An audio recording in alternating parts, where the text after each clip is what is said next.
El cine puede llevarnos a lugares terroríficos. Hay historias que no solo quieren entretenernos o asustarnos, sino obligarnos a mirar de frente los aspectos más oscuros de la condición humana. Y cuando esas historias hablan de horrores que parecen lejanos, de otra época u otro lugar, pero que en realidad son perfectamente posibles, es inevitable que aparezcan preguntas para las que no tenemos respuestas fáciles. Hoy vamos a hablar de una película que me pidieron, que tenía pendiente desde el año pasado y que se mueve entre el drama, el terror y un cuento de hadas, pero uno que definitivamente no les contaría a los niños antes de dormir. Este video es patrocinado por ustedes. Gracias a quienes apoyan al canal con donativos, se hacen miembros, dejan un super like o colaboran en Patreon. Gracias a ustedes puedo olvidarme un ratito del algoritmo y hablar de películas que me recomiendan. Este espacio es independiente y no tiene compromisos con distribuidores, plataformas ni estudios.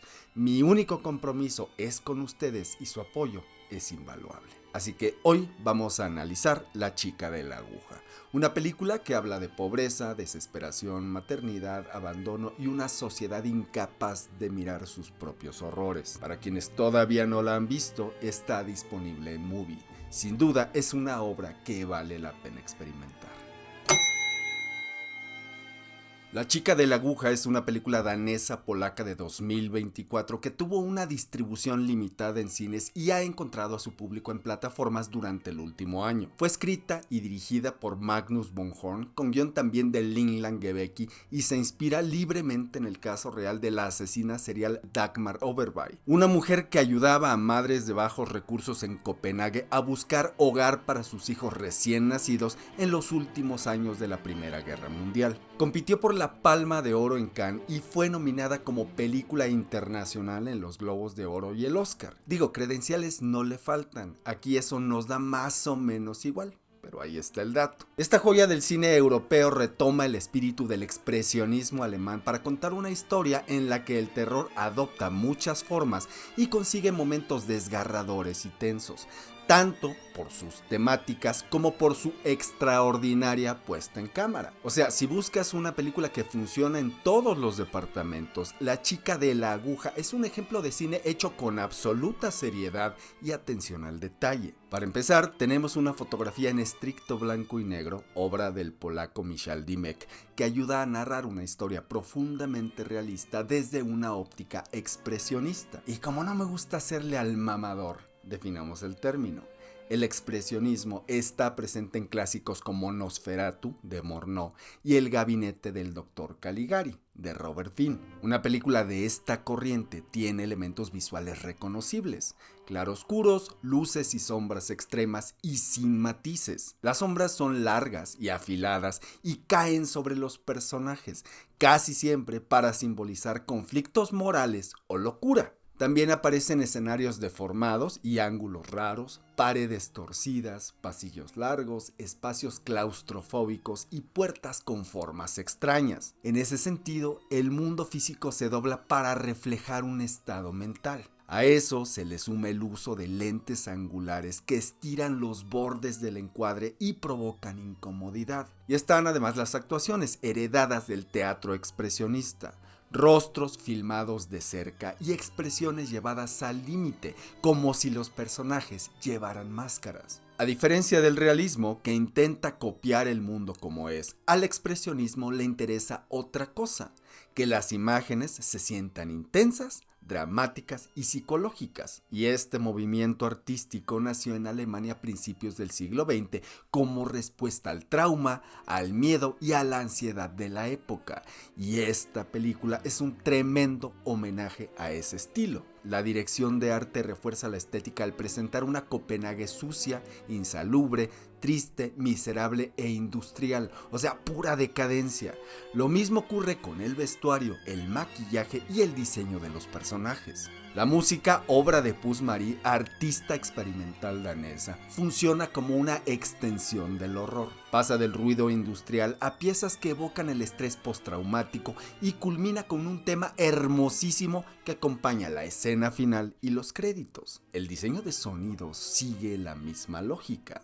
minucioso, industrial y sombrío. Así que sí, el cine también entra por los oídos. Y finalmente están las actuaciones de Vicar Mensón, Trine Dirham y Besir Sesiri.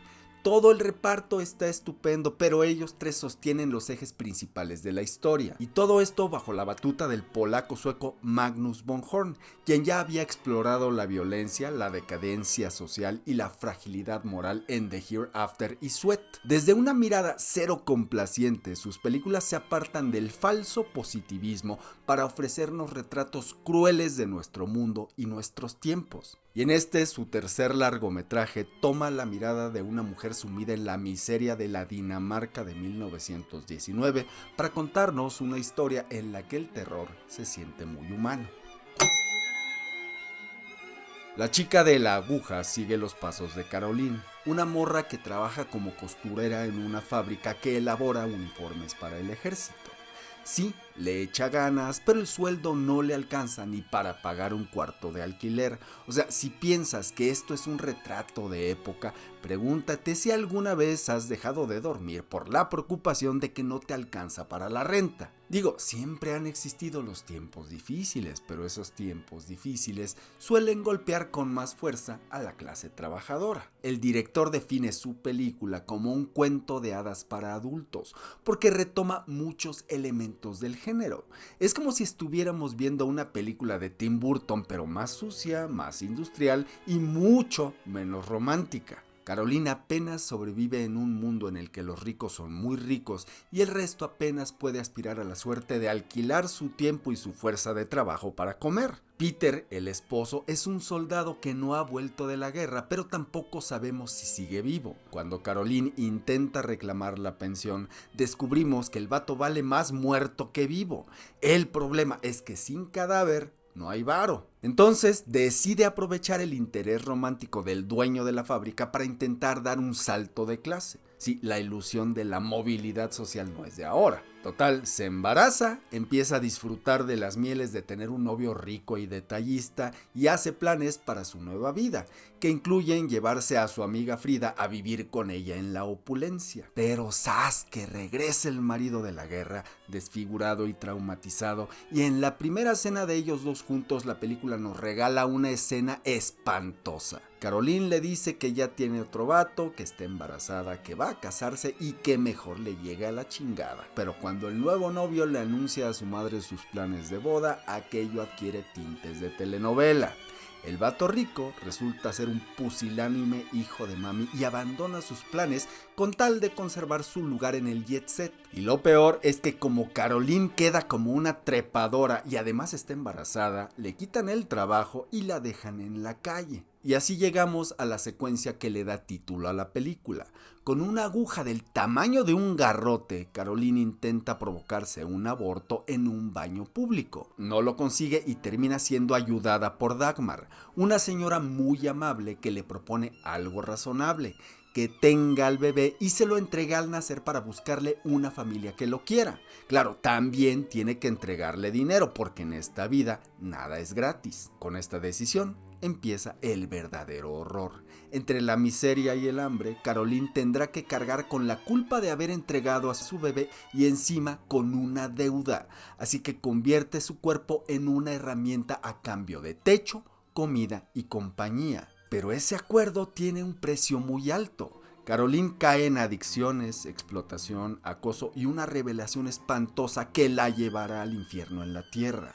Y en el camino descubrirá que existen monstruos reales y monstruos que nos inventamos para seguir mirando hacia otro lado mientras el horror crece frente a nuestras narices. Y el final es tan hermoso como horroroso ha sido el viaje, porque los personajes que la sociedad ha convertido en monstruos encuentran su propia humanidad y deciden intentar convertir a su mundo en un lugar mejor. Sí, un cuento de hadas en toda regla, pero uno que te habla de manera tan directa que resulta durísimo de ver, y justamente por eso se siente tan adulto y al mismo tiempo tan fantásticamente realista.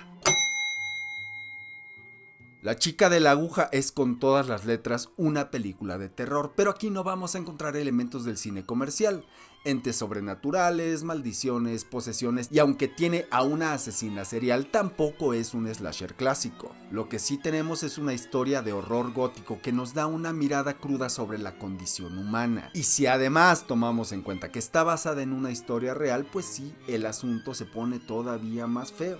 Y dicho esto, alerta de spoilers. El terror de la chica de la aguja no nace de la imaginación, sino de lo que el ser humano es capaz de hacer cuando la desesperación se encuentra con la frialdad de un sistema que devora a los más débiles. La asfixia, las alucinaciones, la miseria y la podredumbre social son herramientas narrativas para construir un miedo profundo, pero sobre todo terrenal. El relato contiene un subtexto filosófico interesante porque en primera instancia contrapone el utilitarismo con la moral. El ejemplo más claro es Dagmar, el monstruo que opera bajo un ideal retorcido, pero perfectamente coherente dentro de su propia lógica. El argumento de esta señora es que al engañar a las madres con la idea de una vida mejor para sus bebés y luego asesinarlos, en realidad está aliviando el sufrimiento del mundo al eliminar vidas que, según ella, están condenadas a la miseria absoluta. Y sí, hemos escuchado esa máxima con una frecuencia tristísima. El mundo es horrible. ¿Para qué quieres traer hijos al mundo? ¿Para que sufran? O sea, sí, pero no mamen, usen condón. Eso tiene un nombre.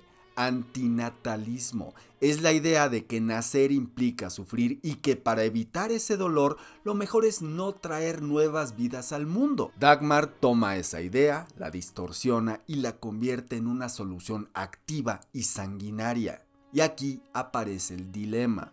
El fin justifica los medios cuando ese fin es evitar el sufrimiento de una vida condenada a la miseria. Bueno, ella misma lo justifica con una frase tan espantosa como realista.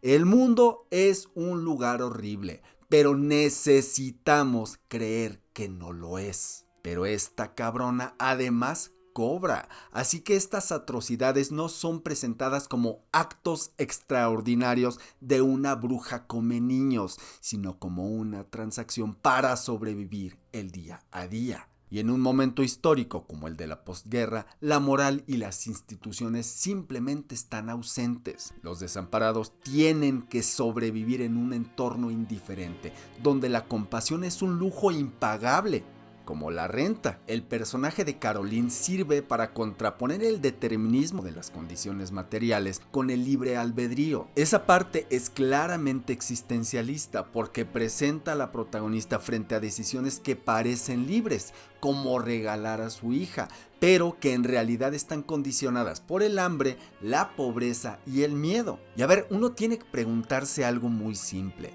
¿De verdad para una madre soltera existe la libertad de elegir cuando la otra opción es morirse de hambre con su bebé en la calle? Y bueno, esta versión nihilista choca de frente también con la noción romántica de que el instinto materno es intrínseco y sagrado. O sea, sí, pero también hay un monstruo enorme, implacable e innegable: el capitalismo, porque en el contexto industrial de esta época se convierte en una máquina que mercantiliza la supervivencia. El sistema reduce los cuerpos y los vínculos afectivos a bienes con valor de mercado.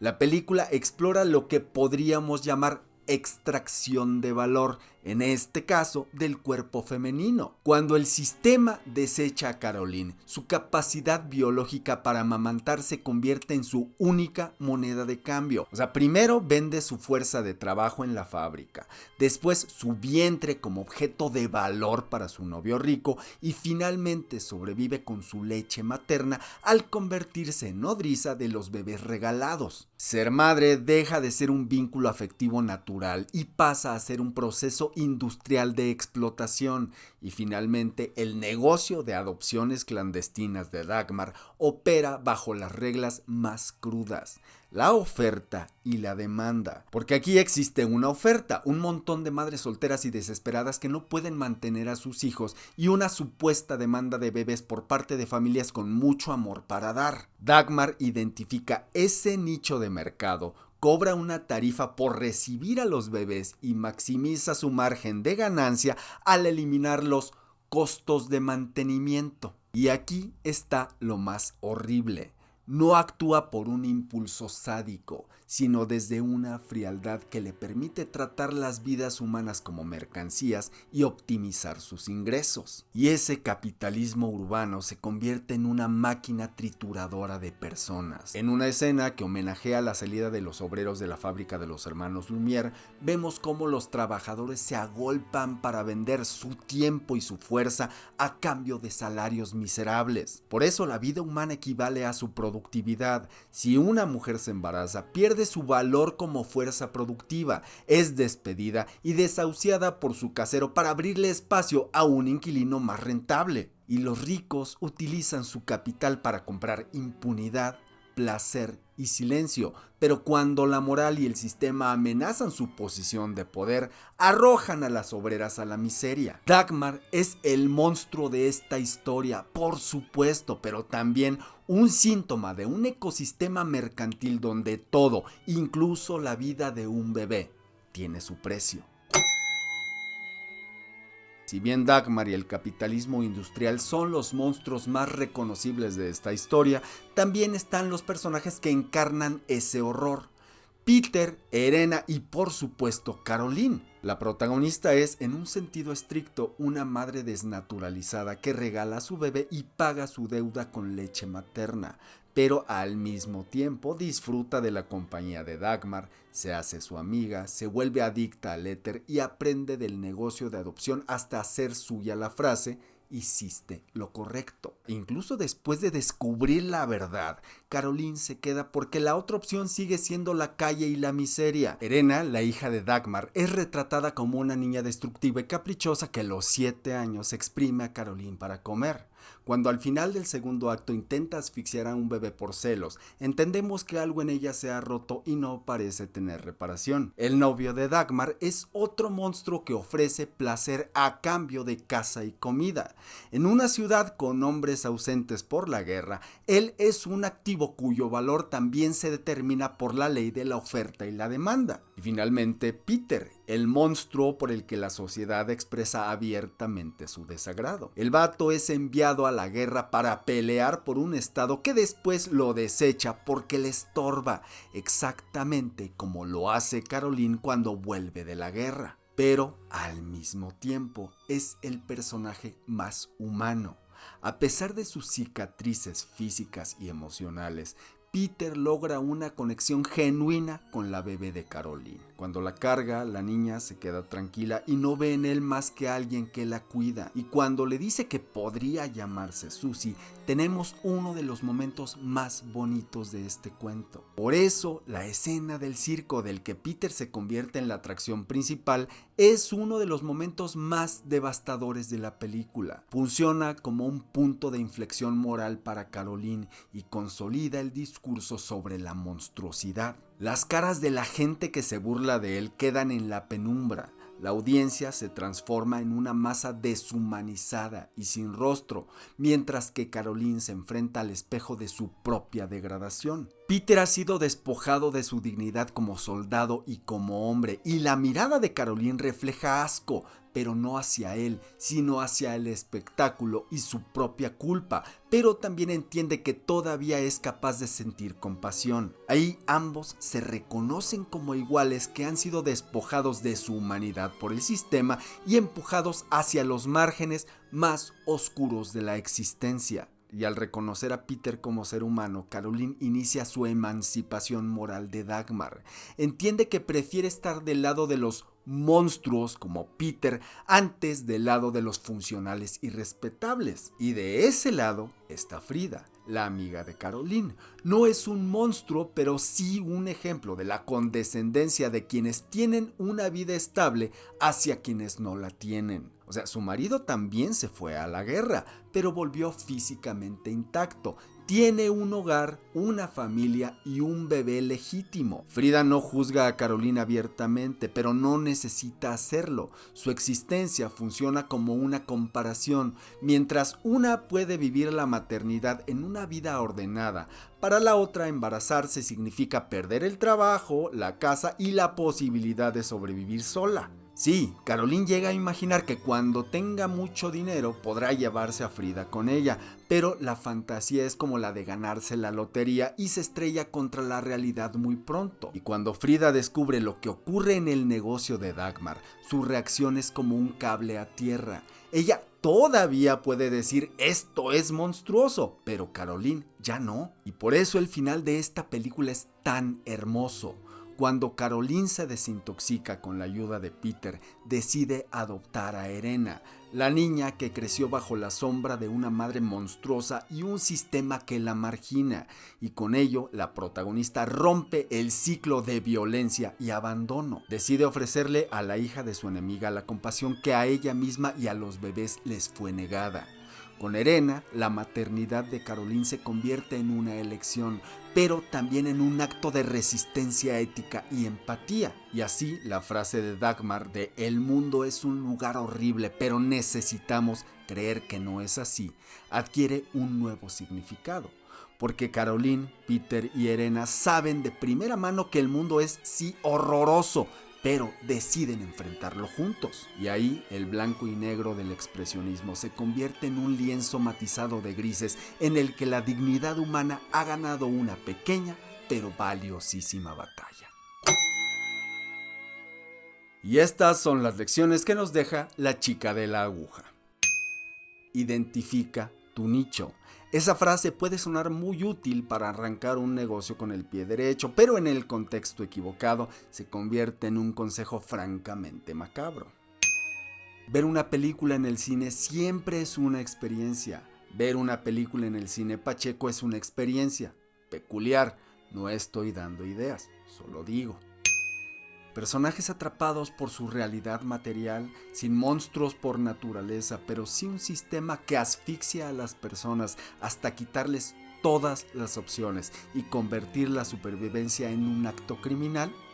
Exacto, Los Olvidados. Si alguna vez te pasó por la cabeza la idea de huir de casa y unirte al circo, bueno, quizá no era tan mala idea. Gubu Gaba, we accept her, one of us. No sé por qué me quedé con ganas de escuchar esa frase en esta película. Si tu gran plan de vida es amarrar a un vato con un bebé para subir en la escala social, bueno, primero asegúrate de que tu suegra esté de acuerdo. Todo cuento de hadas necesita un príncipe azul. Nadie dijo que no podía ser un vato llorón, pusilánime y con mamitis. Hablando de escenas incómodas, cualquier parecido entre esta película y Spider-Man Un Nuevo Día es mera coincidencia. La brasileña Aún Estoy Aquí ganó el Oscar a Mejor Película Internacional por encima de La chica de la aguja el año pasado. Bueno, por lo menos no ganó Emilia Pérez. Trabajo duro y mal pagado. Claro, tu patrón no se hizo rico firmando cheques. Échale ganas a la chamba, ahorra y aprende a invertir. El pobre es pobre porque quiere, dijo Nadie Nunca. A Caroline lo que le faltó fue una conexión a internet y cursos de criptomonedas o de cómo ser tu propio jefe. Si esta película te gustó, busca ver a Drake, otra historia sobre una mujer que cree estar ayudando a morras en desgracia con sus bebés. Imelda Staunton está soberbia y la película imperdible. Movie, dame dinero o ya de perdida la suscripción. El cine no siempre está para hacernos sentir bien. La chica de la aguja duele y nos deja preguntas muy difíciles. Y si un homenaje al expresionismo alemán consigue obligarnos a mirar de frente aquello que preferimos ignorar, entonces la misión está cumplida, en blanco y negro y sin la posibilidad de escondernos en los matices. Yo soy Checo. Hasta la próxima.